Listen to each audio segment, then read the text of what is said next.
Senhor, meus amados e abençoados irmãos, dando sequência na leitura, hoje estou aqui na casa de recuperação.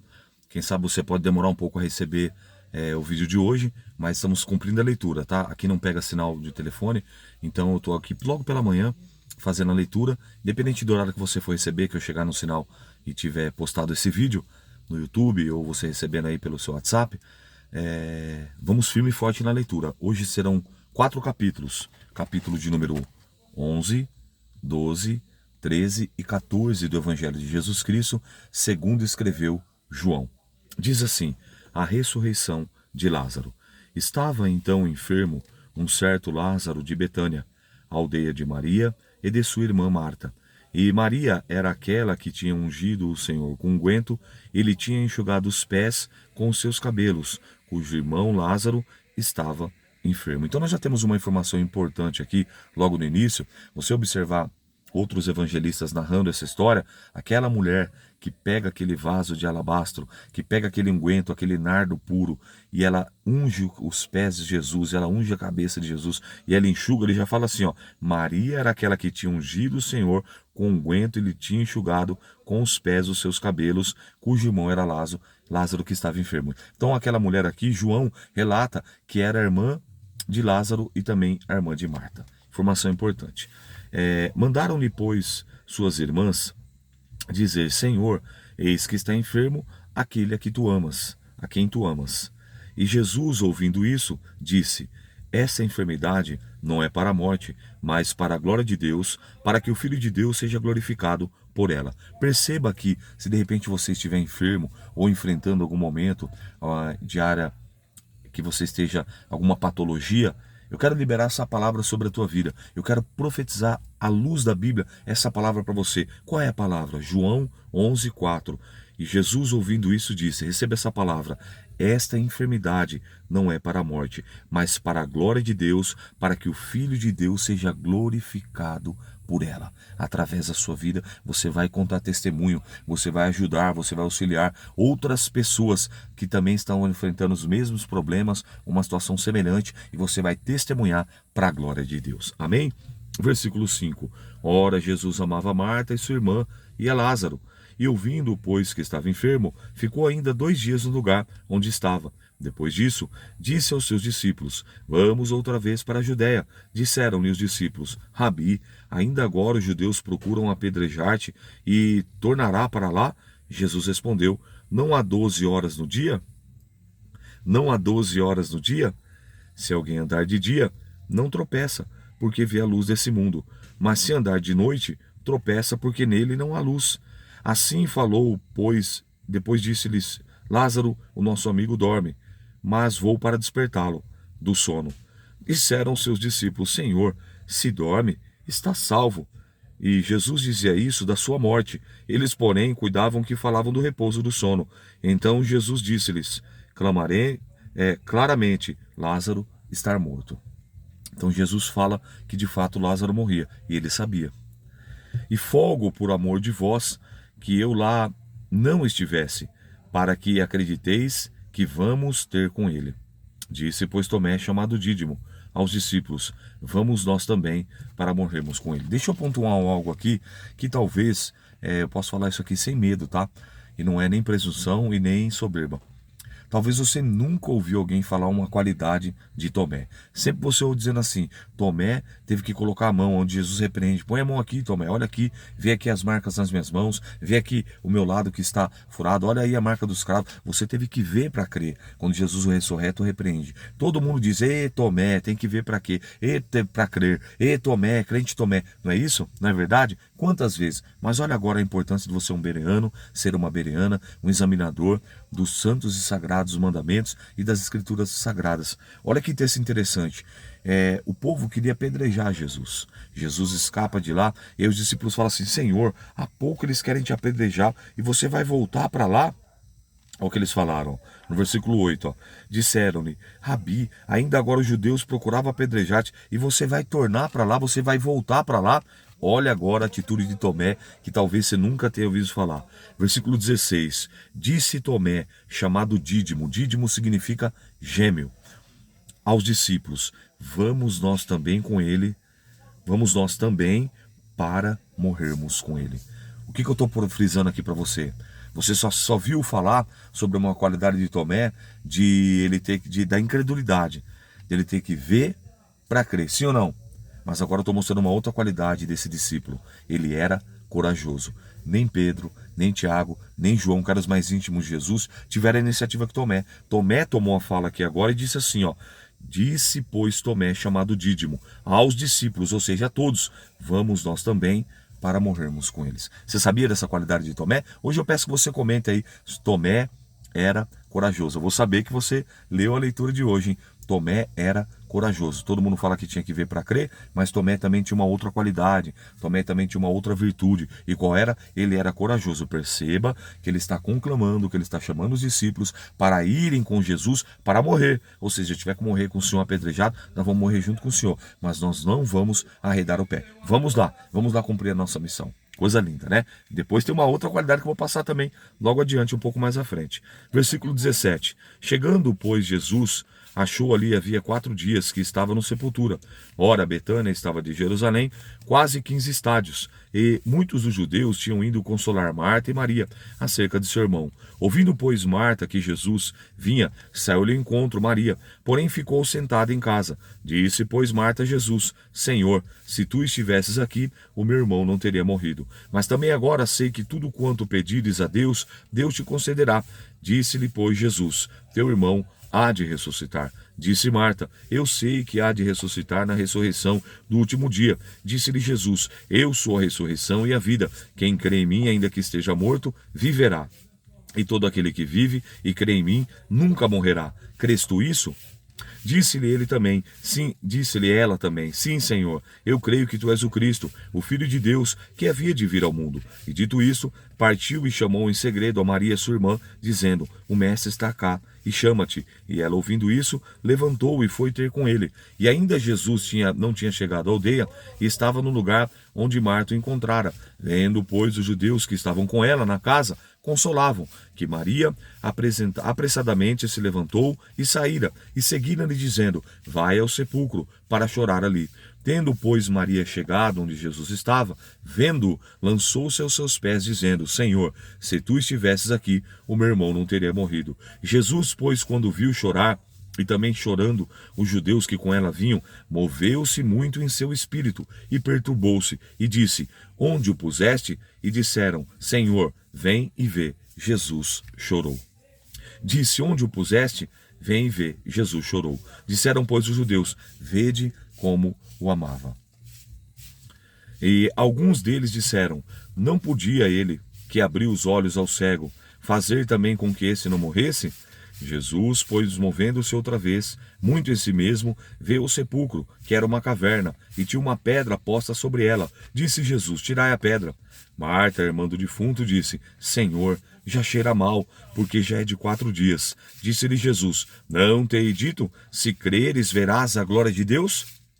E tiraram a pedra. E Jesus, levantando os olhos ao céu, disse: Pai, graças te dou por me haveres ouvido. Eu bem sei que sempre me ouves, mas eu disse isso por causa da multidão que está em redor, para que creiam que tu me enviaste. E tendo dito isto, clamou com grande voz: Lázaro, sai para fora. E o defunto saiu, e tendo as mãos e os pés ligados com faixa, e os seus rostos envoltos num lenço, disse-lhe Jesus: desligai-o e deixai-o ir. Muitos, pois, entre os judeus que tinham vindo a Maria e tinham visto a Jesus fizeram o que Jesus fizeram, creram nele. Um ponto interessante nessa passagem é o trabalhar de Deus. Observe, perceba e note que no Evangelho de João, até o momento, não havia acontecido nenhuma ressurreição, pelo menos descrita por esse evangelista. Então, se fosse apenas mais uma cura, você perceba que quando Jesus recebe aquela notícia, ele se demora, ele se detém ainda mais 2 dias aonde ele estava. E depois de determinado momento ele volta. Quando ele volta, Lázaro já havia passado pelos 3 estágios da morte. Já havia passado pelo velório, as pessoas já tinham velado o corpo, já tinham passado pelo cortejo fúnebre, ou seja, as pessoas já tinham conduzido até o local da sepultura, e ele já havia sido sepultado, já tinha passado pelo sepultamento. Então Jesus ali esperou os 3 estágios da morte: o velório, o cortejo fúnebre e o sepultamento.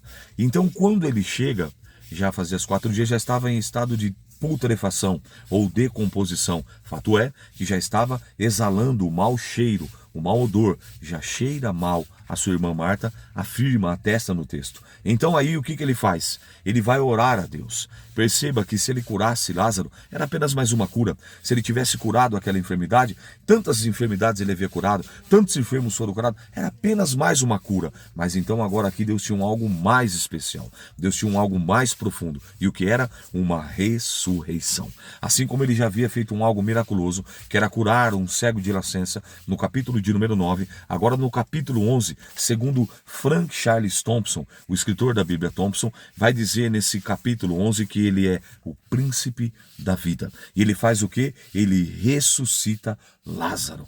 Ele ressuscita Lázaro. E tudo que Deus faz é perfeito. Tudo que Deus faz é com perfeição, com excelência. E então o texto diz no versículo 45, muitos, não poucos, muitos, não poucos, muitos, pois, dentre os judeus que tinham vindo a Maria e que tinham visto o que Jesus fizera, creram nele. Então você imagina, irmão, olha o propósito de Deus.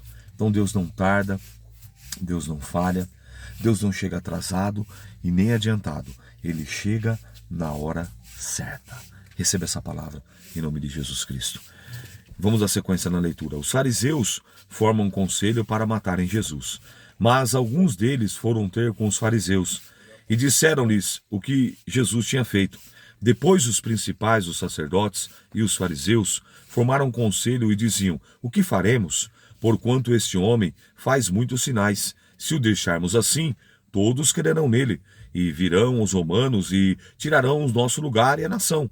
E Caifás, um deles, que era o sumo sacerdote, naquele ano que ele vos tinha, nada sabeis, disse, nada sabeis, nem considerais que nos convém que um homem morra pelo povo, e que não pereça toda a nação. Ora, ele não disse isso de si mesmo, mas sendo o sumo sacerdote, naquele ano, profetizou que Jesus deveria morrer pela nação. E não somente pela nação, mas também para reunir em um corpo os filhos de Deus que andavam dispersos, desde aquele dia, pois os consultavam-se para o matarem. Jesus, pois, não andava manifestamente entre os judeus, mas retirou-se dali para até a terra junto do deserto, para uma cidade chamada Efraim. E ali andava com seus discípulos, e estava próxima a Páscoa dos judeus. E muitos daquela região subiram a Jerusalém, antes da Páscoa, para se purificarem. Buscavam, pois, a Jesus, e diziam uns aos outros, estando no templo, o que vos parece? Não virá a festa? Ora, os principais os sacerdotes, os fariseus, tinham dado ordem para que alguém soubesse onde ele estava, o denunciasse, para o prenderem. Maria unge com unguento os pés de Jesus. Foi, pois, Jesus 6 dias antes da Páscoa a Betânia, onde estava Lázaro, o que falecera, o que tinha morrido, e a quem ressuscitara dos mortos. Fizeram-lhe, pois, ali uma ceia. Eis que Marta servia, e Lázaro era dos que estavam à mesa com ele. Então Maria, tomando um aratel de unguento de nardo puro, de muito preço, ungiu os pés de Jesus e enxugou-lhe os pés com seus cabelos, e encheu a casa do cheiro do unguento. Então um dos discípulos, chamado Judas Iscariotes, filho de Simão, o que havia de traí-lo, disse, por que não se vendeu esse unguento por 300 dinheiro e não deu aos pobres? Ora, ele disse isso, não pelo cuidado que tivesse dos pobres, mas porque era ladrão, e que tinha bolsa e que tirava o que ali se lançava. Disse, pois, Jesus, deixai-a, para que o dia da minha sepultura aguardou isso, porque os pobres sempre os tendes convosco, mas a mim nem sempre tendes. E muita gente dos judeus soube que estava ali, e foram não só por causa de Jesus, mas também para ver a Lázaro, a quem ressuscitara dos mortos. E os principais dos sacerdotes tomaram deliberação para o matar, também a Lázaro, porque muitos dos judeus, por causa dele, iam e criam em Jesus. Está vendo o efeito da ressurreição? Agora as pessoas iam para ver. Peraí, eu fiquei sabendo que lá em Betânia, Lázaro ressuscitou. Qual Lázaro? Aquele irmão de Maria, irmão de Marta. Não, vamos lá, eu preciso ver isso. Eu fiquei sabendo mesmo. Outros, não, eu participei. Eu estava no velório, eu estava no cortejo fúnebre, eu estava no sepultamento. Eu vi ele ser sepultado. mas agora está vivo. Então muitas pessoas criam, muitas pessoas acreditavam. E agora, olha que coisa tremenda, eles não queriam matar só Jesus, eles também queriam matar Lázaro. Sabe o que eu lembro aqui? Que nós vamos ver logo no capítulo 15, mais à frente você vai relembrar, que Jesus diz assim, ó, o servo não é maior do que o seu senhor. Se perseguiram a mim, também perseguirão a vós. Se perseguiram os profetas, também perseguirão a vocês. Mas se guardaram a minha palavra, se guardaram as palavras dos profetas, também guardarão a sua palavra. Que coisa linda, meu irmão. Que coisa maravilhosa. Tudo que Deus faz tem um propósito. Nunca se esqueça disso. Vamos dar sequência na leitura. Ele diz agora no capítulo de número 12, versículo de número 12, a entrada triunfal de Jesus em Jerusalém. No dia seguinte, ouvindo uma grande multidão que viera à festa, que Jesus vinha a Jerusalém, tomaram ramos de palmeiras e saíram ao encontro e clamavam, Hosana, bendito o rei de Israel, que vem em nome do Senhor. E achou Jesus um jumentinho e assentou-se sobre ele, como está escrito, não temas, ó filha de Sião, eis que o teu rei vem assentado sobre o filho de uma jumenta. E os seus discípulos, porém, não entenderam isso no princípio, mas quando Jesus foi glorificado, então lembrado o que estava escrito, dele isto lhe fizeram. E a multidão, pois que estava com ele, quando Lázaro foi chamado da sepultura, testificava que ele ressuscitara dos mortos, pelo que a multidão lhe saiu ao encontro, porque tinham ouvido o que ele fizera esse sinal. Disseram-lhe, pois, os fariseus entre si, vedes que nada aproveitais? Eis que toda a gente vais após ele. Alguns gregos desejam ver Jesus. Jesus fala da sua glorificação. Ouve-se uma voz do céu, Jesus, a luz do mundo. Ora, havia alguns gregos, entre os que tinham subido a adorar no dia da festa. Esses, pois, dirigiram-se a Filipe, que era de Betsaida da Galiléia, e rogando-lhe, dizendo, Senhor, queríamos ver a Jesus. Filipe foi e fez o André a saber.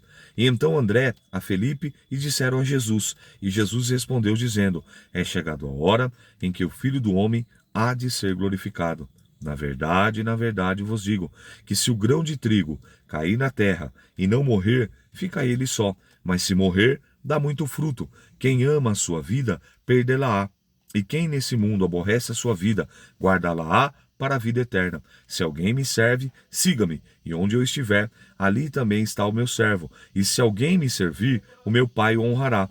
Agora a minha alma está perturbada. O que direi eu? Pai, salva-me dessa hora, porque para isso eu vim, para essa hora.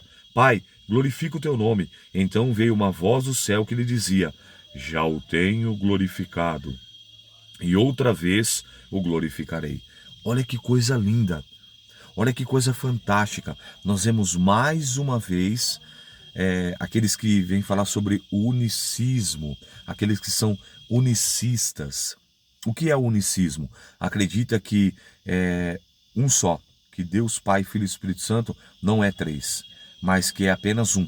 Então isso se denomina como os unicistas. Só que lembra lá no batismo, em Lucas capítulo 3, no versículo 21, logo que ele emerge das águas, ele é emergido, né? Quando ele volta da água, aí o que acontece? Vem uma pomba sobre ele e ouve-se uma voz do céu, este é o meu Filho amado, em quem me tenho comprazido. Lembra? Na transfiguração, quando Jesus sobe ao monte e leva com ele Pedro, Tiago e João, e aí depois, mais uma vez a voz do céu, este é o meu Filho, a ele ouvi. E agora, mais uma vez, ouve-se a voz do céu.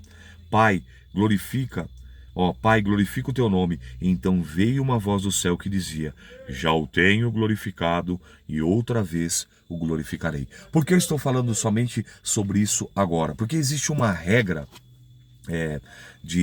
ali dentro do cânon sagrado e também diante dos acadêmicos, dos PhDs, dos doutores, dos historiadores, dos estudiosos, que você precisa pelo menos, de 2 a 3 textos para poder fundamentar, para poder ter uma base sólida, bíblica, acerca de um assunto. Então aqui eu acabei de citar 3 ocasiões distintas, 3 ocasiões diferentes, onde ouve-se uma voz do céu, provando, mostrando, testificando de fato que Deus ele é Pai, que Deus ele é Filho e também que ele é o Espírito Santo de Deus. Você já tinha lido isso nesse texto? Já tinha tentado para isso? Olha cada riqueza, olha cada profundidade, porque nós estamos lendo, nós estamos meditando, nós estamos examinando. E aí quando você medita, quando você examina e não apenas faz uma leitura rápida, corriqueira, você encontra essas preciosidades,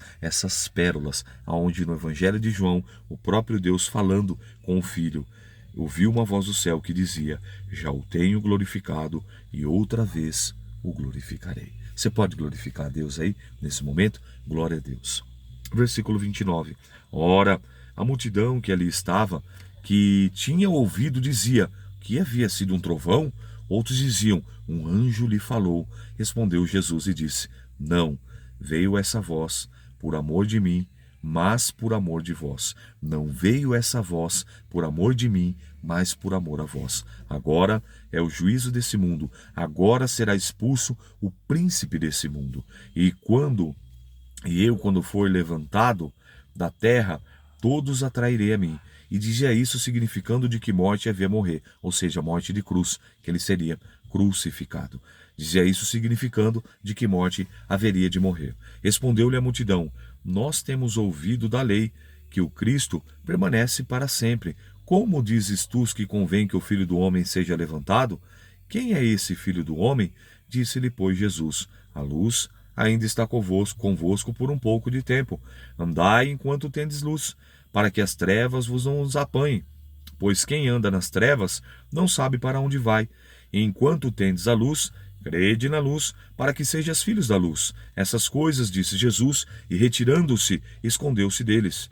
E ainda tinha feito tantos sinais diante dele, que não criam nele, para que se cumprisse a palavra do profeta Isaías, que diz: Senhor, quem creu na nossa pregação? E a quem foi revelado o braço do Senhor? Por isso, não podiam crer, pelo que Isaías disse outra vez: cegou-lhe os olhos e endureceu-lhes o coração, a fim de que não vejam com os olhos e compreendam com o coração e se converta, e eu os cure. Isaías disse isso porquanto viu a sua glória e falou dele. Apesar de tudo, até muitos dos principais creram nele, mas não o confessaram por causa dos fariseus, para não serem expulsos das sinagogas. O que nós entendemos aqui? Lembra de Nicodemos? Lembra de José de Arimateia? Esses homens, ele tinha uma grande posição elevada. Perceba que Nicodemos, ele era um príncipe também, um principal da sinagoga. Perceba que José de Arimateia, ele era um homem abastado, ele era um homem que tinha uma posição benquisto. Fato é que quando ele pede o corpo de Jesus a Pilatos, você vê que logo Pilatos, verificando que de fato ele estava morto, ele concede esse pedido a José de Arimateia. Esses discípulos são chamados de discípulos ocultos. E aqui nós estamos vendo no texto agora, por quê? Muitos principais creram nele, mas não confessavam publicamente diante dos outros. Por quê? Por causa dos fariseus, para não serem expulsos da sinagoga. Entende? As pessoas tinham medo do sistema religioso da época. As pessoas eram oprimidas, mas eles criam lá no seu íntimo, no âmago da alma. E no momento oportuno, Nicodemos, que a princípio vai ter com Jesus de noite, agora, quando Jesus está sendo crucificado e já passou pelo processo da morte, ele se apresenta publicamente também e faz uma oferta ali poderosa, com os aromas, com as especiarias, para que pudesse ungir a Jesus. Você vê o valor disso, trazendo para a nossa moeda em reais, é um valor considerável. Ele faz isso no ato de amor. E agora ele já não tem mais vergonha, porque de fato ele já anunciara que era um seguidor, um crente, um cristão em Jesus Cristo. Vamos seguir. Versículo de número 43. Porque amavam mais a glória dos homens do que a glória de Deus. E Jesus clamou e disse: quem crê em mim, crê não em mim, mas naquele que me enviou. E quem vê a mim, vê aquele que me enviou. Eu sou a luz que vim ao mundo, para que todo aquele que crê em mim não permaneça nas trevas. E se alguém ouvir as minhas palavras e não crer, eu não julgo, porque eu vim não para julgar o mundo, mas para salvar o mundo. Quem me rejeita a mim, não receber as minhas palavras, já tem quem o julgue, a palavra que eu tenho pregado. Essa há de julgar no último dia. porque eu não tenho falado de mim mesmo, mas o Pai que me enviou, ele me deu mandamento sobre o que hei de dizer, sobre a quem hei de falar. Eu sei que o meu mandamento é a vida eterna. Portanto, o que eu falo, falo como o Pai me tem dito. Você vê que você vai vendo ao longo do Evangelho de João, por isso que esse Evangelho é um Evangelho peculiar, e ele apresenta Jesus para todo mundo. Você viu? Porque Deus amou o mundo, porque eu não vim do mundo, porque eu não sou do mundo. Sempre vai falando sobre o mundo, mundo, mundo, mundo. Mundo no sentido mesmo geral, ou seja, universal, a nível terrestre, a nível do globo, sem acepção. Por isso que você vê. Capítulo 13. Jesus lava os pés dos discípulos. Preste muita atenção nesses dois capítulos, no capítulo de número 13 e no capítulo de número 14, onde nós vamos concluir a leitura de hoje. Redobre a atenção, aguça a audição e preste atenção nesses dois capítulos finais. Ora, antes da festa da Páscoa, sabendo Jesus que já era chegada a sua hora de passar esse mundo para o Pai, como havia amado os seus que estavam com ele no mundo, amou-os até o fim. Guarda essa primeira fala, amou-os até o fim. E acabada a ceia, já tendo o diabo posto no coração de Judas Iscariotes, filho de Simão, que o traísse, Jesus, sabendo que o Pai tinha depositado nas suas mãos todas as coisas, e que havia saído de Deus e ia para Deus, levantou-se da ceia, tirou seus vestidos, tomou uma toalha, cingiu-se. Depois deitou a água numa bacia e começou a lavar os pés dos discípulos e enxugar com a toalha que estava cingido. Presta atenção, essa atitude que Jesus está tomando aqui é a atitude de um escravo. O escravo, existiam vários níveis de escravos. Vou usar os exemplos assim, bíblico, para ficar mais claro para você. Neemias, ele era um escravo. E Neemias, ele era um escravo de fina estirpe. Por quê? Ele era o copeiro-chefe. Mas não pensa porque o fato dele ser copeiro não, que ele estava na reta. O primeiro a provar a comida antes de o rei comer, quem comia? O copeiro. O primeiro a provar a bebida, seja bebida forte, seja vinho, seja suco, água, qualquer bebida, quem bebia era o copeiro. Se a comida fosse envenenada, quem era o primeiro a morrer? Neemias. Então esse era um tipo de servo. José, na casa de Potifar, também foi um tipo de servo, um tipo de escravo. José, com o passar do tempo, Potifar viu que tudo que ele fazia prosperava, colocou ele como mordomo, como escravo mor, que cuidava de todo o andamento da casa. Só que existia uma terceira classe de servo, uma terceira classe de escravo. Quem eram esses? Eram aqueles que ficavam com a bacia e o senhor ou a senhora avisava, hoje vai ter visita, hoje vai ter convidado. Já fica a pós. Ele preparava uma bacia com água limpa, ele se cingia, ele pegava uma toalha limpa. Quando o convidado chegava, vale lembrar que naquela época não é como hoje, as ruas não eram asfaltadas, não eram pavimentadas. Era com barro, era com poeira, com pó, com pedregulho. E eles usavam alparcas. Lembra lá? Quando o João fala, não sou digno de desaltar ou de levar as suas alparcas, as suas sandálias. Não era esse avanço com sapato, com tênis e tudo mais, não. Era sapato aberto, só protegia mesmo ali a sola do pé. E aí quando ele chegava na porta da casa, quem vinha? O escravo. Como? Com esse ato que Jesus está fazendo. Com uma toalha, com uma bacia, com água limpa, e aí ele nem ousava olhar para cima para ver o rosto do Senhor. Ele ali com os pés olhando para baixo, ele ali lavava os pés, enxugava a toalha, e o convidado do seu Senhor entrava para a residência. Por quê? Para não trazer a sujeira para dentro de casa. Entende? E Jesus agora está tendo esse ato, um ato de escravo, como a palavra fala lá em Filipenses, que haja em vós o mesmo sentimento que houve em Cristo Jesus, que sendo na forma de Deus, não teve por usurpação ser igual a Deus, antes esvaziou-se, aniquilou-se, humilhou-se, kenosis no grego, a si mesmo. Ele não foi humilhado, ele não foi esvaziado, mas ele se humilhou, ele se esvaziou, por amor a mim e a você. E ele diz assim, e na forma de homem, ele escolheu a condição de servo. A palavra servo aqui no original, no grego, é doulos. Doulos é escravo, o rei que se fez servo, o rei que se fez escravo. E qual a motivação? Por amor. Isso é muito forte. E aqui ele está mostrando de fato o que em Filipenses capítulo 2, a partir do versículo 5 a seguir, Paulo relata. Então ele está fazendo essa atitude de escravo. E ele chega agora diante de Pedro, versículo 6. Aproximou-se, pois, de Simão Pedro, que lhe disse: Senhor, tu lavas os meus pés a mim? Porque Pedro, como um bom judeu, falou: isso é atitude de escravo. Não, não vou deixar não quero não. Versículo 7. Respondeu Jesus: o que faço não sabes tu agora, mas tu saberás depois. Disse-lhe Pedro: nunca me lavarás os pés. Respondeu-lhe Jesus: se não te lavar os pés, não tem parte comigo. Disse Simão Pedro: Senhor, não só os pés, mas também as mãos e a cabeça. Disse Jesus: aquele que está lavado não necessita de lavar senão os pés, pois, no mais, todo está limpo. Ora, vós já estáis limpos, mas não todos, porque bem sabia ele que havia de trair. Por isso, nem todos estáis limpos. Pois Jesus lavou os pés e tomou seus vestidos e assentou-se outra vez à mesa e disse: entendeis o que vos tenho feito? Vós me chamais de Senhor e Mestre, e de fato eu sou. Aleluia. Ora, se eu, Senhor e Mestre, vos lavei os pés de vocês, vós deveis também lavar os pés uns dos outros, porque eu vos dei o exemplo.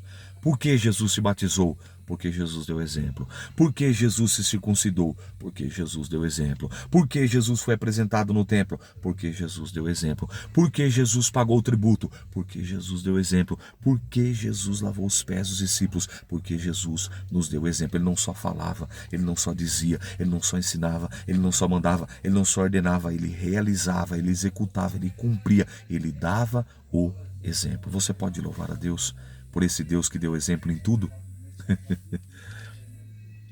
Para que, como eu vos fiz, façai vós também.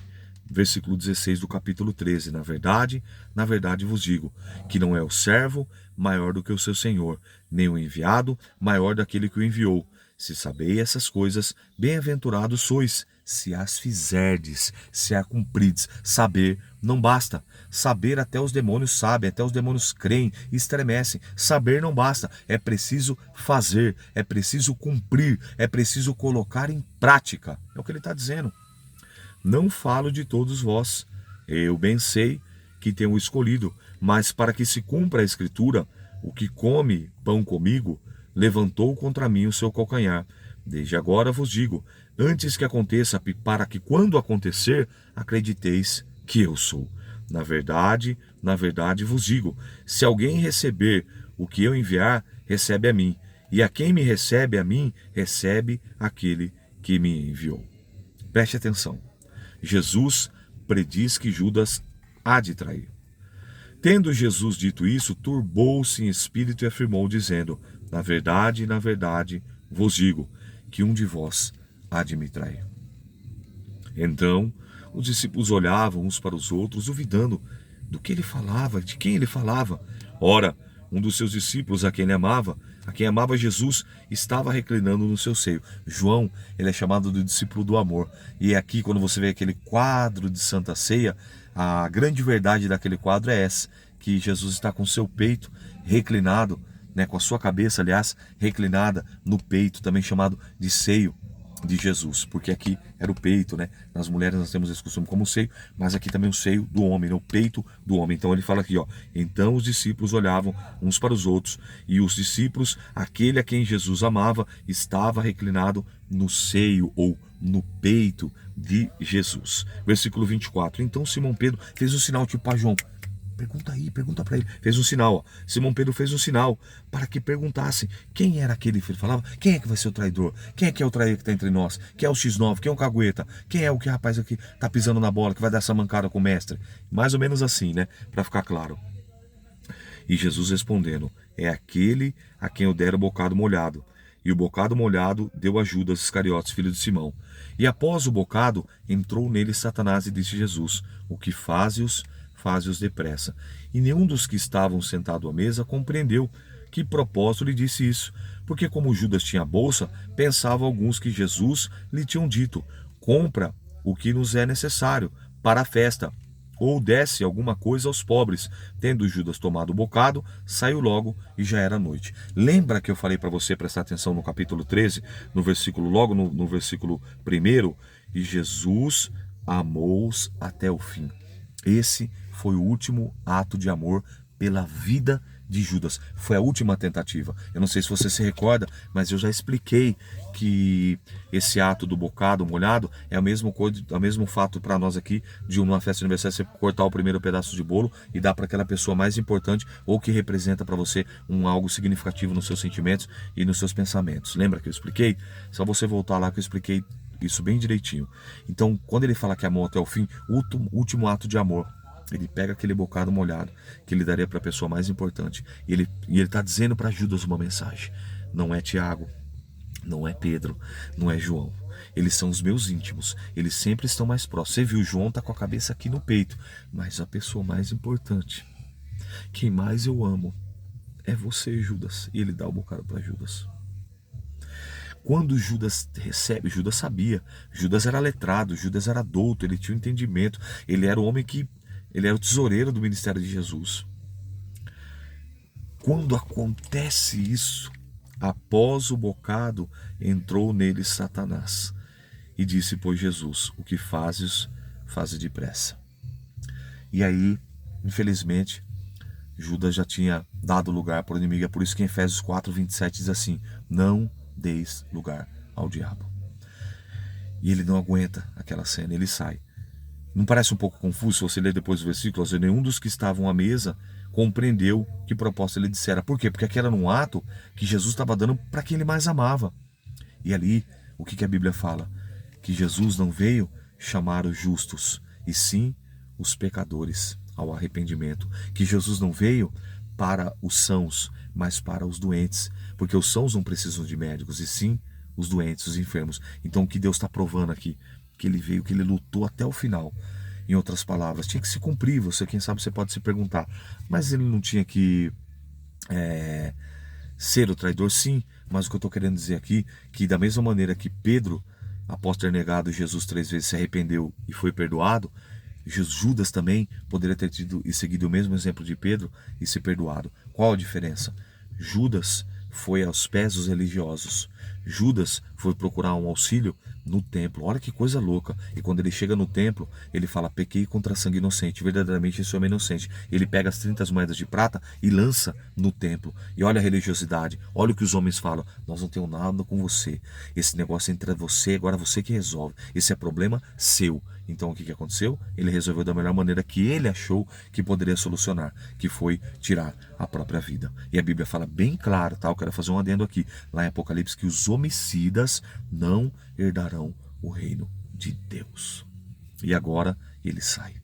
Olha o ato de amor de Jesus, ele lutou até o fim e os amou até o fim. O que estou querendo dizer para você, se você não estiver entendendo, que Jesus te ama e ele vai te amar até o fim, independente da sua falta, da sua falha, da tua transgressão, da tua iniquidade, das tuas imperfeições, dos teus pecados. Mas por favor, não faça como Judas, não vá até o homem, porque muitas vezes o homem pode te crucificar, o homem pode te condenar, mas vá até Jesus. Vá até os pés de Jesus e confesse, faça como Pedro.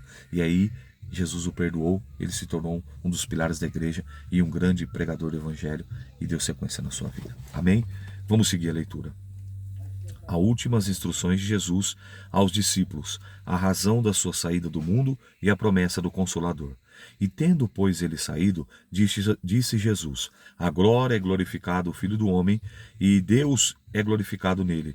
E se Deus é glorificado nele, também Deus o glorificará em si mesmo, e logo o há de glorificar. Filhinhos, ainda por um pouco estou convosco. Vós me buscareis, e como tinha dito aos judeus, para onde eu vou, não podeis ir vós comigo. Eu vou-lo digo agora.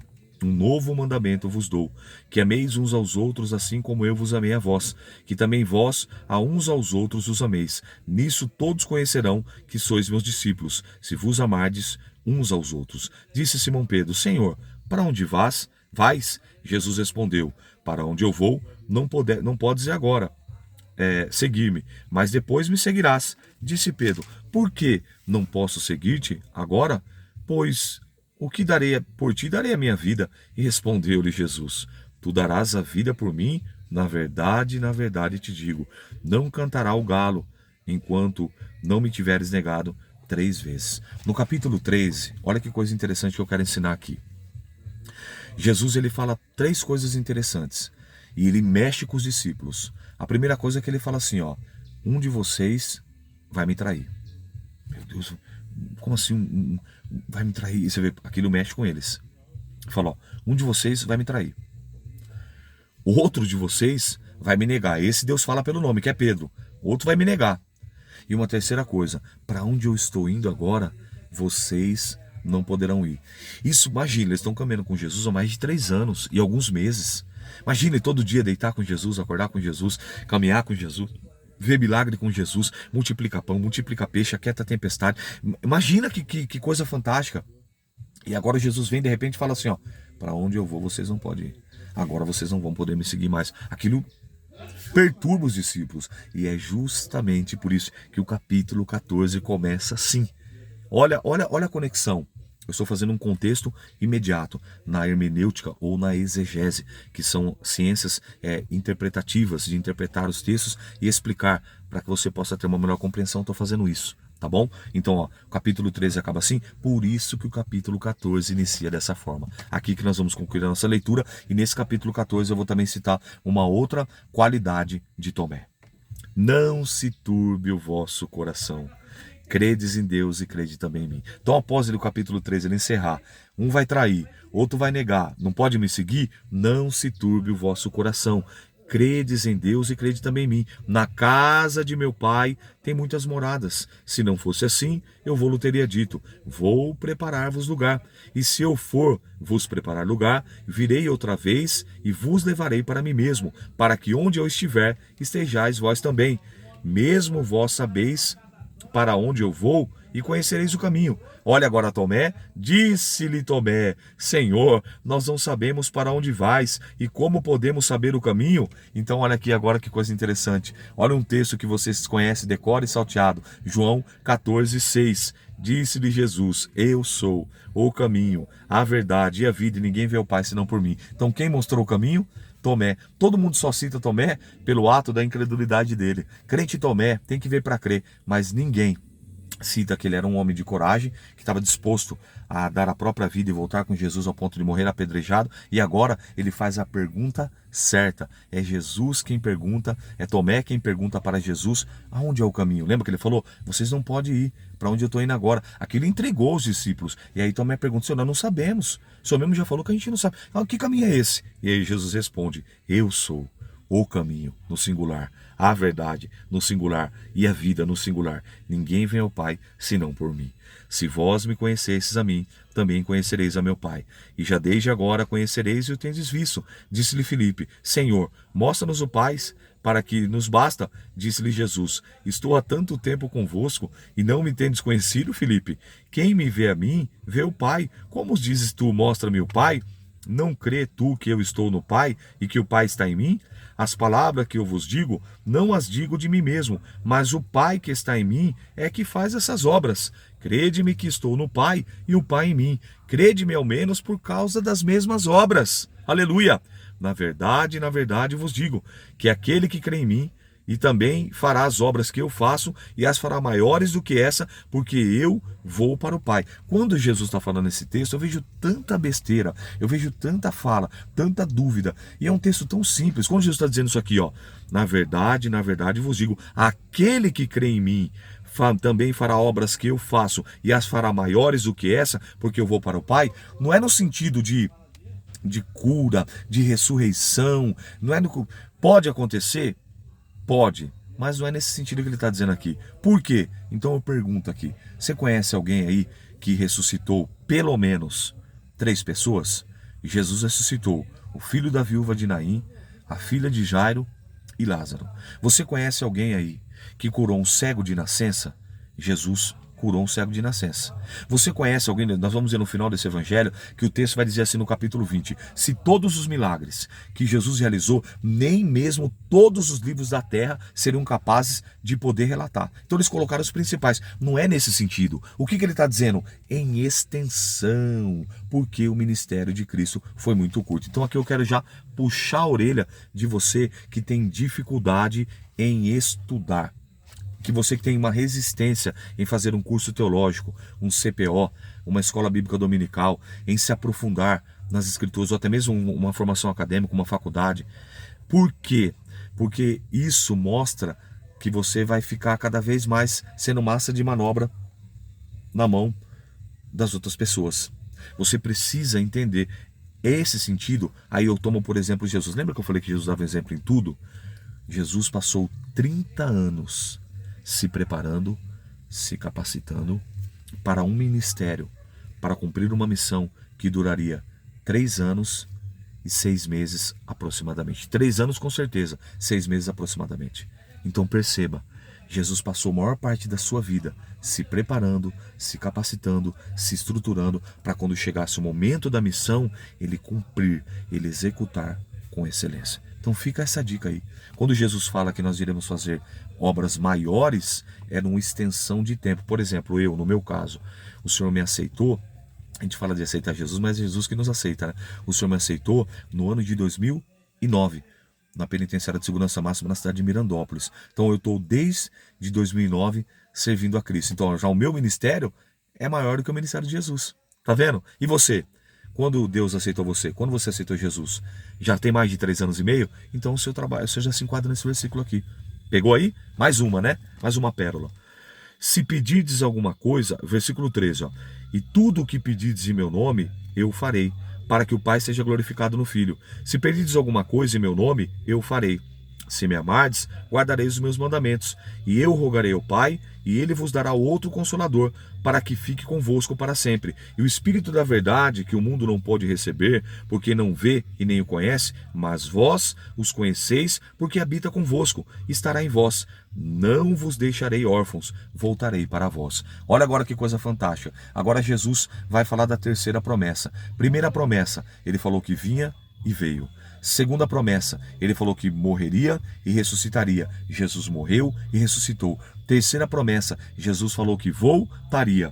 Não vos deixarei órfãos. Versículo 18 do capítulo 14. Não vos deixarei órfãos, voltarei para vós. Ele falou que vinha e veio. Ele falou que morreria e ressuscitaria. Morreu e ressuscitou ao terceiro dia. Ele falou que voltaria e Jesus vai voltar. Jesus está voltando. Pense nisso. Verso 19. Ainda um pouco e o mundo me verá, não me verá mais. Mas vós me vereis, porque eu vivo e vós vivereis. Naquele dia conhecereis que estou no meu Pai, e vós em mim, e eu em vós. Aquele que tem os meus mandamentos e os guardas, esse é o que me ama. E aquele que me ama será amado de meu Pai, e eu amarei, e manifestarei nele. Disse-lhe Judas, não Iscariotes, ou seja, Judas Tadeu. Senhor, de onde vem? E que há de manifestar-se a nós e não ao mundo? Jesus respondeu e disse, se alguém me ama, guardará a minha palavra, e o meu Pai o amará.